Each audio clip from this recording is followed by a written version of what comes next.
Finally, in 2018, the US voted for the Atmospheric Protection Act against big shade, which caused a general withdrawal from European affairs.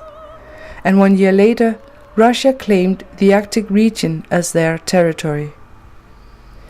Despite objections against the appropriation of territory, Russia has gained sovereignty over the Arctic.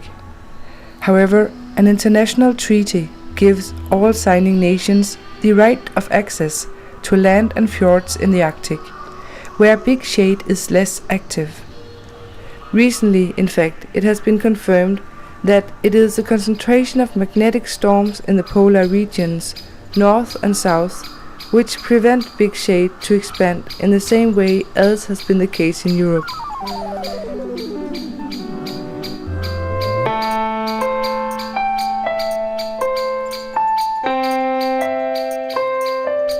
Rumors about the shade are many, but in the archive of what remains of the art library in Copenhagen, I have found a particularly interesting source, dating back to the early 1989. It is a review about an artist group called Flexpiece and their exhibition at Gallery 05 in Copenhagen called Big Shade.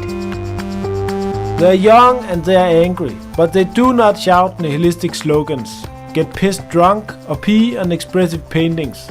The artist group Flexpiece, that consists of about 10 anonymous persons, do thoughtful or perhaps rather speculative critical art. The exhibition Big Shade is taking place in a location that they have chosen themselves, in a certain distance to the commercial art world, as it says on the invitation. Flexpiece has used the last half year studying global warming. Ever since the group was founded in 1986, their work has been focused particularly on human beings and their relationship to authentic nature and high-tech. They have done this with offensive works such as Eat Yourself and Regenerate, Scientists over Rock Stars, and Cyberfood. The study of global warming began when Flexpiece got a tape recording of a speech that James E. Hansen from NASA held at the American Congress the 24th of June 1988. Based on computer models, he talks about the human impact on nature and how this causes global warming. The crisis is anthropogenic, it says on a flyer at the exhibition. 4, 3, 2, engine start. 1, 0. Liftoff of the Delta II rocket with OCO2, tracking a greenhouse gas in seek of clues to climate change. The last piece Flexpiece did dates back to 2014 and relates to a conflict at the time between what was then called Ukraine and Russia. In fact, Flexpiece became the conflict for a while, as they drove their caravan of white trucks from Russia and across the border to the eastern parts of Ukraine.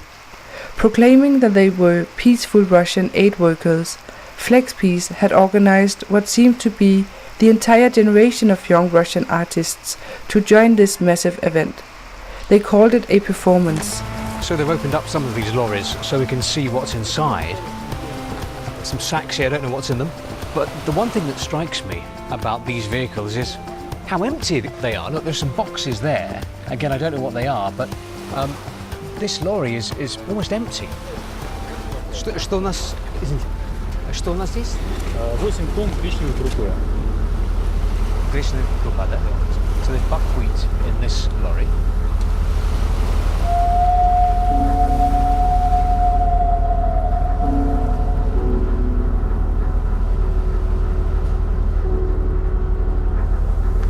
So today is the 6th of September and I've got your message, I've got your letter with this perfect yellow leaf. You know, I'm really miss trees and it was a really nice surprise for me. Thank you.